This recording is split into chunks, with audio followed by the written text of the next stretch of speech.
Hello, everyone. Welcome to a new episode of The Business of YouTube. Today, we go back to the Olympic federations, but with a spin. We have a very good guest today talking about basketball in the new era and with a new format, but as well, like basically born on the social media. And we can do it today with Esteban Gonzales, Content Senior Manager of FIBA 3x3. Welcome to the episode. Hello, Paola. Thanks for inviting me. It's a pleasure to be here. Thank you for joining us. You have a great story, so I'm very curious to share it with the whole world for many different reasons. But we're going to go there one by one. And by the way, I see you're very corporate today with the Yes. T-shirt as well. It's a Yeah, nice way we to have be to promote the corporate. brand. In brand, absolutely. So, All right. So, do you want to tell me a bit more about FIBA 3x3? What is it? So we evangelize if there's somebody who doesn't know what it is. so FIBA 3x3 is not new. I call it a teenager because the first official event was back in 2010, so 15 years ago, and it's a new basketball discipline that is played on a half court. The games are 10 minutes long. Is the first to 21 wins or the one with the highest score after the 10 minutes, and you only have 3 players on the court plus one substitute, and basically never stops. You don't have any breaks after scoring. There is no halftime, and the average game time is around 20 minutes, which makes it perfect for a digital consumption. Is full of highlights, as you never stop. You never know what's gonna happen. It's super exciting because 1/3 of the games are decided by 2 points or even less. So yeah, it's a perfect product for social media and for digital consumption. It's a great combination of urban and social media and very young and modern sport. But it started in the federation, so it's just it's interesting as well. It's starting from a traditional kind of approach, but then it's innovation inside the traditional, which is very rare these days. So that's I think that's very interesting to look at. Yeah, and it's also like when FIBA look at this is how can we bring new fans to basketball, because at the end basketball is one of the most popular sports on earth. It's like how can we make sure that we bring a new audience to basketball, and through 3x3 we are doing it because data is proving that the audience that is consuming 3x3 is different and complements the one that is following the traditional basketball game. So the original goal is check. So now is how can we make sure that this basketball family continues growing on a daily basis. Fantastic. And you were as well at the Olympics last year in Paris. How was it? And what can you share from this experience? Any learning and results? Well, it's difficult to tell what happened in Paris. I rewatched the What finals of happens the in Olympics. Paris stays in Paris. Is that? Yeah, because actually I don't remember almost anything that happened during the games. We rewatched the finals a couple of weeks ago, and I was like, I know who won. I know the medalists. Don't ask me anything that happened during the games because I couldn't remember anything. Also, I was sick the day before we had our first game. I was like in bed for one afternoon. I couldn't pick up the phone or anything. So it was tough at the beginning because there is a lot of nerves, because it's something that you don't do on a daily basis. It's not like when you go to your regular event that you can control everything and everyone around. You had several calls with the organizer.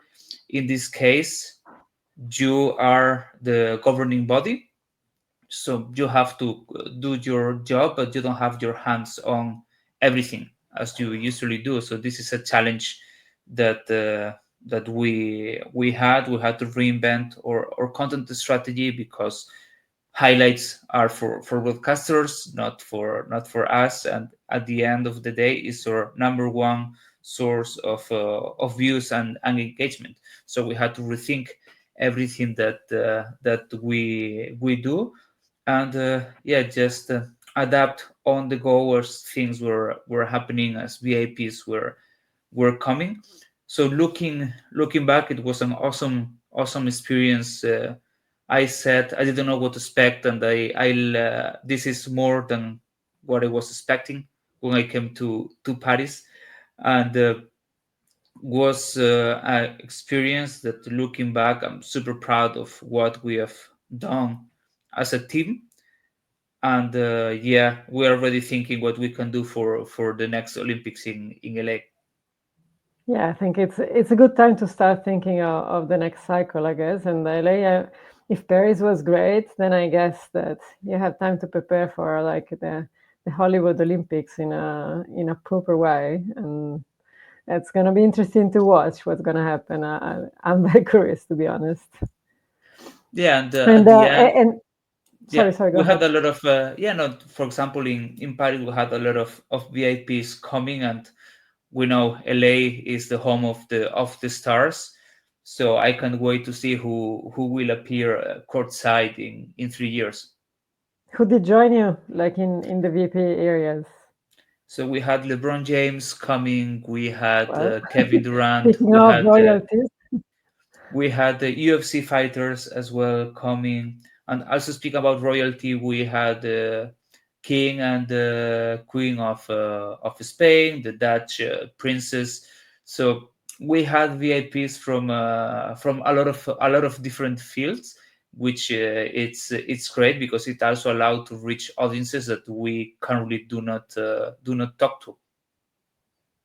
yeah, and also I think, especially in your case as 3x3 as a format, because it's the way you're looking at it is very much entertainment. So it's sport, but it's very much entertainment. I think that it goes way wider than the core fan that is in mainly in other sports, like more traditional sports. I think that the angle that you're taking is very different. You start as entertainment with the core of sport is just the center of it, but it's not the only point. Is actually to build on top of it. Can you elaborate on that? Because I think that's very unique as an approach from a sport organization.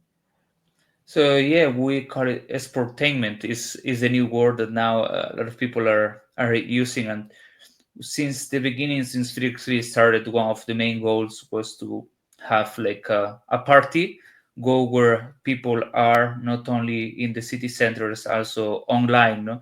And how can we keep people engaged on their seats, both on site or online? So 30% or sometimes even more of the rundown of the event is dedicated to entertainment. We have a dunk contest that is now integrated in the rundown.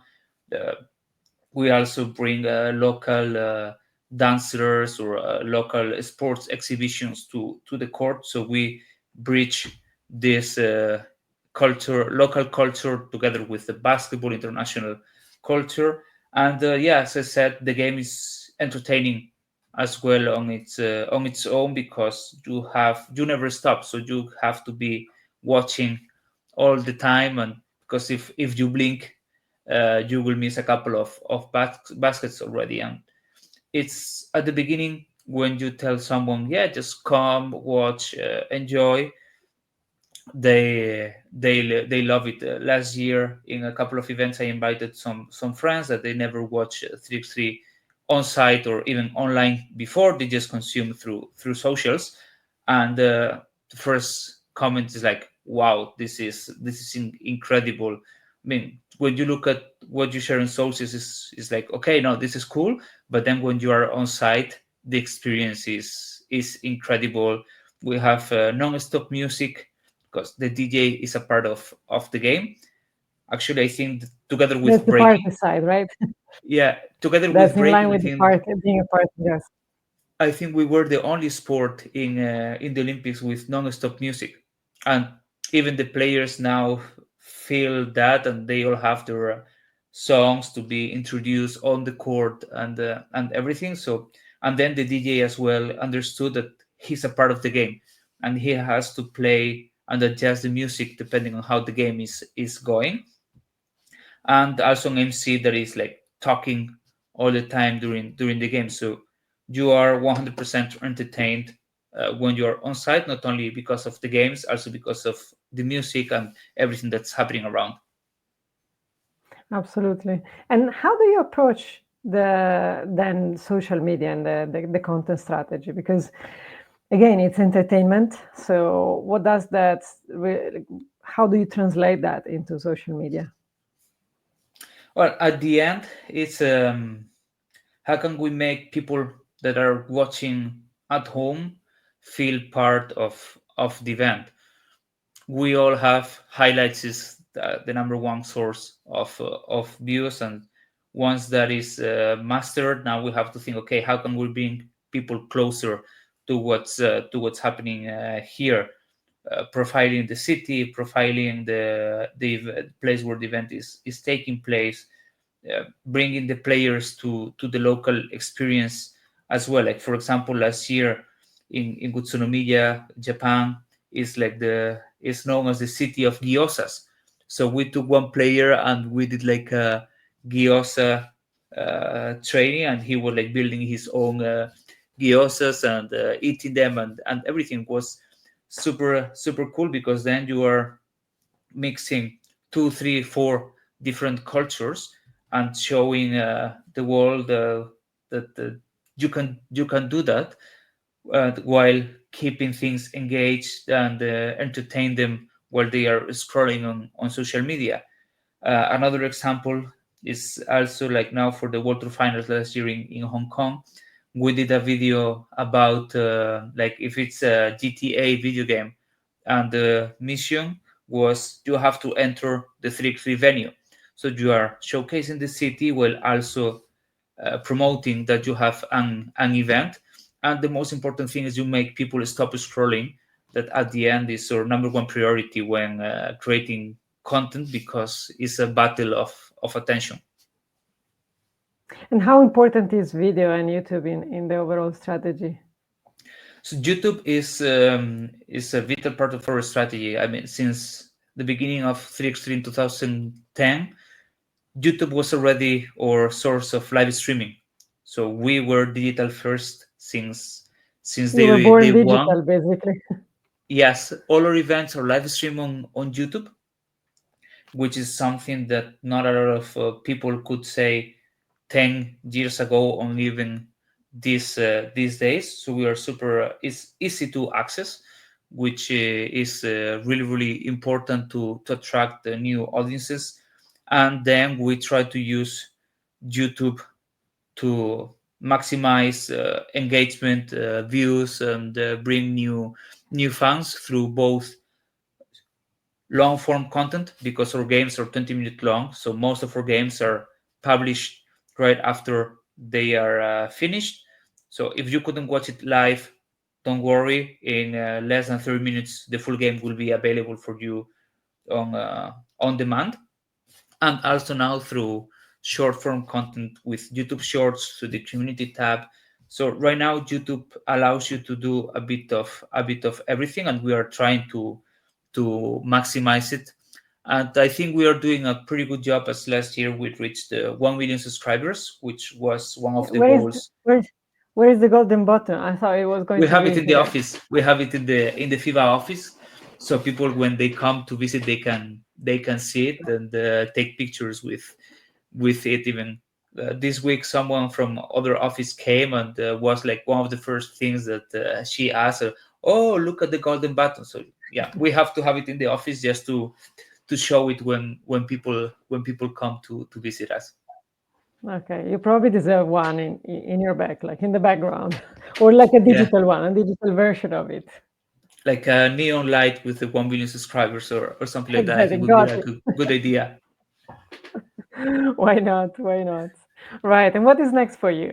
What is waiting for you? And you can't stop thinking of making it happen. So right now we have as well new events this year we have in a couple of weeks our first event of the year, Champions Cup, which is basically the champions of all the events, Zone Cup events last year. So we have the Olympic gold medalists, Euro Cup winners, America Cup winners, etc., coming all together in Thailand. So we are thinking, how can we start the year with a bang, like making big noise around this event. We are thinking, how can we bring new audiences to the game?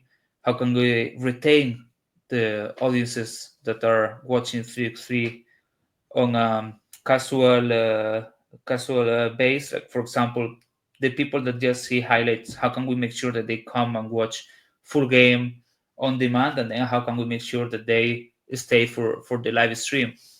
Basically, bringing them through the funnel and converting them to subscribe on YouTube. That I think it's already like good news. Whenever we have a new subscriber, it's like something to celebrate, because it means that we are doing something that people that people like. And yeah, we have this to start, and it's a new market for us. So can't wait to see which new things we can learn from them, and we can adapt to our strategy. Fantastic. And now let's go more about you. Let's talk about Esteban Gonzales, and because you have been growing in the organization, and the organization is very young compared to many other sports organizations, of course, which makes it more flexible in a way. And you've been growing it like day after day. And what's your story? Who is Esteban Gonzales? So yeah, Esteban is someone that born in the '92, so I'm a millennial.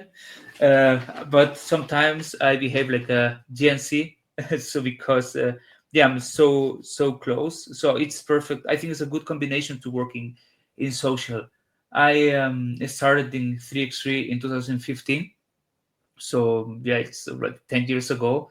I Oh, joined wow, as so a much. I didn't know it was so long. I knew it was for a while, but I didn't know it was 10 years. Yeah, I joined as an intern. So when I Wow. started, we only had YouTube, Twitter, and Facebook. So it's the good old times when we only had three platforms to care about.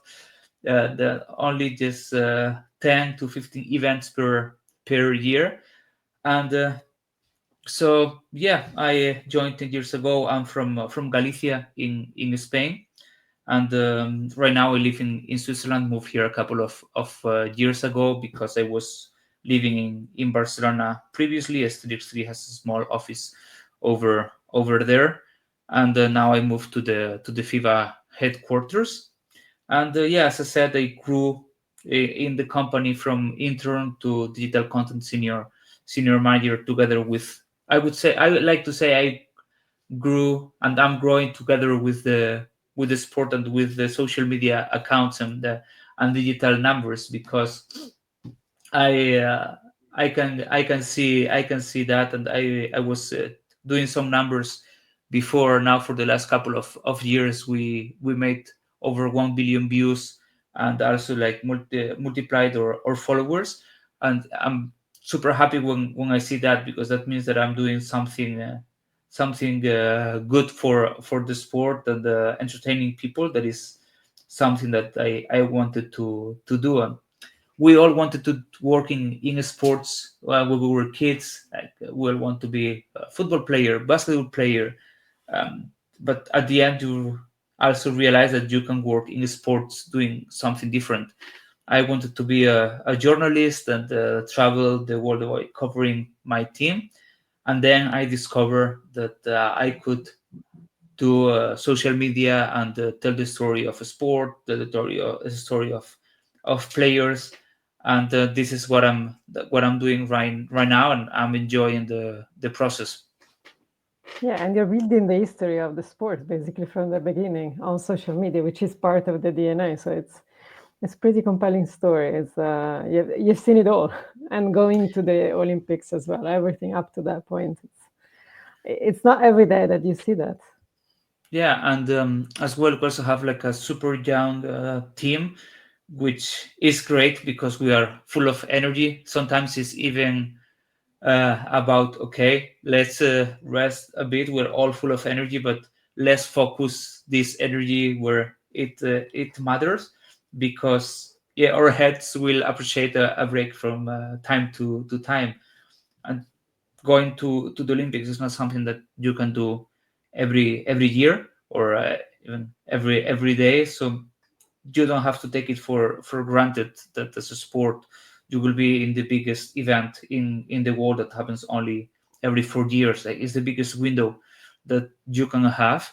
So this is one of those moments that you have to go all in, test and adapt things, and change your plan almost every hour, because you prepare for something that is not happening.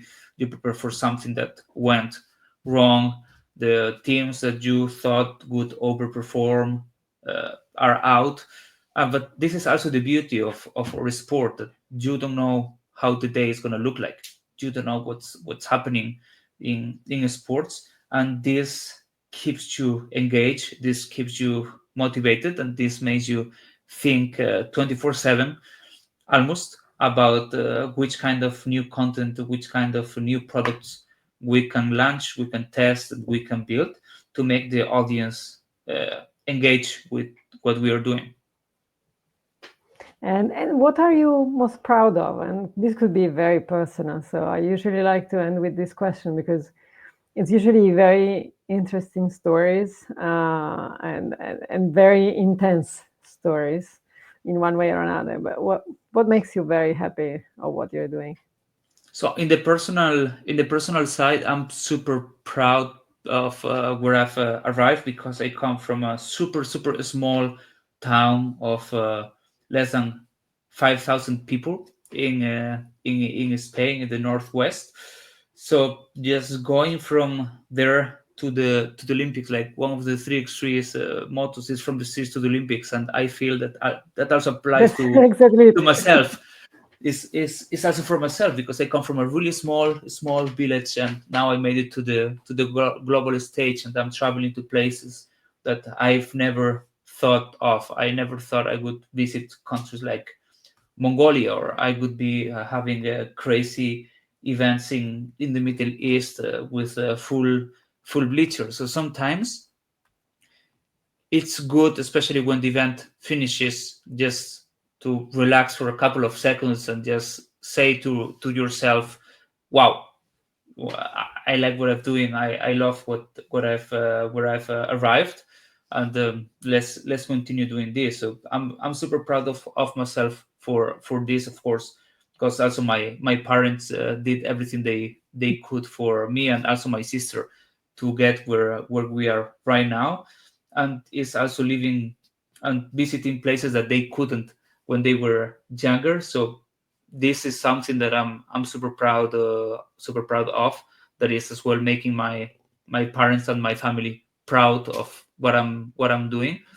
And for them it's also especially during the Olympics, which, as I said, is the biggest window you can have, when people would come to them, said, yeah, I watched 3x3 on TV yesterday, and now I know what your song is doing. It's a really great Before it was sport. like, what is that? I can imagine the Yeah, reaction when yeah. Before, what is that? Now, parents like, talking. okay, What is, yeah? What is your son doing? Something with sports. Don't know now yet. I watch it on TV. I understand it. Yeah, it's super cool to have someone from this small village doing that, and this is something I'm super proud of personally. And then professionally, I think is arriving where I am at this stage with a team that I'm leading, that keeps pushing not only creativity, but they are also pushing me every day to become a better manager and a better person. And of course, all the social media numbers that we get, over 1 billion views, over 8.5 million followers. But at the end, as I said, it's about trusting and enjoying the process. And this is something that I'm super proud of. Brilliant. Well, I can totally relate to on the small village. I come from a very small village, 1,000 people, so even smaller. Imagine, like, so I know what it means. And I know when I went to work for Google. Imagine that was 2006. So I mean, now they heard of Google somewhere, but they were like, doing what? I mean, I remember explaining to Internet? my parents explaining to my parents, and the funny thing was at the end I was like, okay, I'm not explaining you anymore. And my parents were actually producing rice, risotto rice. And so I started, like I was working for AdWords, the advertising side of Google, and I created a web page. Like, it was awful. Like, it didn't really look nice. It was just the very basic. I'm not a web designer or anything, so it really did look basic. And then I started an AdWords campaign, and they started selling rice online. And they were like, "Look, we still don't know what you do, but it works." I was like, "That's what matters." So I totally get what you're talking about there. And then when they see it happening, and for you, in your case, it was being in Paris in the Olympics. Wow, yeah, that's a big deal. That's a really big deal. So you gotta be Yeah, proud.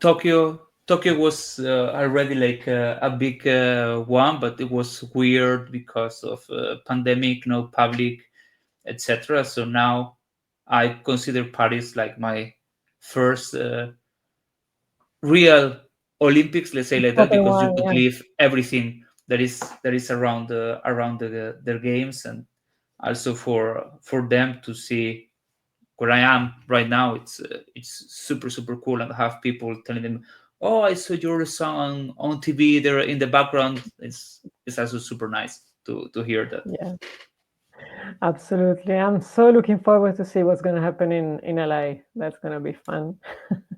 Yeah, I can't wait for that. We still have 3 years to go, and yeah, probably what we talk today in a couple of years will be different already. So it's impossible to predict what's happening in both in sports and in digital, because yeah, at the end is the in one side is the players, the ones that fight on the court for their results, and in the other are the customers and the fans telling us which kind of content and where they are spending their time.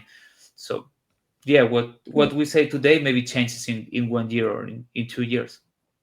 Yeah, I think you got the point there. I start doubting if somebody tells me what's the plan in digital or in tech in general in 5 years. I'm like, you have no clue what you're talking about. Nobody knows. Like, if they tell you something in 5 years, they have really no idea how this whole world works. It's you might have a plan, a 3 years plan. You might know what is going to be in 2 years. You know definitely 1 year, but above that, it's pure fantasy. So you Yeah, need to really have an idea and a direction, and then you need to have a vision, definitely, and then adapt very quickly, yeah, and learn and pivot and just make sure you always learn something and just make it happen. And that's what matters at the end. yeah. And I think that's is the beauty of our job, that you are learning almost every day. Every day there is something new. There is new updates. There is people sharing case studies, etc. So I think it's one of the only jobs that you are really, if you want, you can learn something every single day that will make you a better professional. And Yeah, you there have is, to. You have to. yeah, and on one hand it's super cool, but in the other hand sometimes it's like, can we please stop getting updates for 1 month so I can just have a little break, because yeah, one day is YouTube launches YouTube Shorts, then the other 1 week after Duolingo kills the mascot and everyone is talking about that. And so yeah, every day there is something new, and you just have to learn and adapt quickly. Yeah, absolutely. Well, thank you very much, Esteban, for being with us today. And it was a real pleasure to know more about FIBA 3x3 and your story, your personal story. Thank you for sharing with me and whoever is watching now. Thank you. No, And thanks for looking forward to the next few years and see what's happening for LA. yeah, thanks for inviting me. Yeah, I can't wait to see what's next for us and for Trixing in general, because it's a super exciting year to continue building on what we start doing for the last couple of years and even before. Yeah, you're now a teenager, so let's see what you're Yeah. gonna do in teenagerhood. We still can make mistakes because we are teenagers, so it's Yeah, okay. yeah, but behave. Try to behave. Teenagers sometimes they don't, so try This to is do your true. best. All Thank right, you. thank you, Esteban. Have a great day. Thank you. Bye. Bye bye.